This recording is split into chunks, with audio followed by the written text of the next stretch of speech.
অনেক দিন পর তোমাদের জন্য একটা মিনি ব্লগ নিয়ে এলাম। তাও আবার দেখো, আজ দুদিনের বৃষ্টিতে আমাদের উঠোন একদম ডুবে গেছে। উঠোন নয়, এটা হচ্ছে রাস্তা। আর তারপরে দেখো আবার ঝমঝম করে বৃষ্টি এসে গেছে।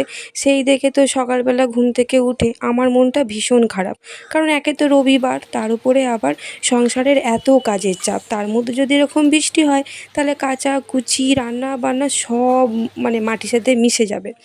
তো আজকে যেই না ভাবা, মনে মনে ভাবলাম 5 রকম তরকারি করার থেকে এক চাপানে মিটিয়ে দেবো, মানে হচ্ছে বিরিয়ানি। তো দেখো চলে এলাম বিরিয়ানি, টুসকি মারতেই বিরিয়ানি। সত্যি কথা বলতে, যদি এরকম টুসকি মারলেই রান্না হয়ে যেত তাহলে তো আর কিছুই লাগতো না, সব কিছুটা টুসকি মারলেই হয়ে যাবে।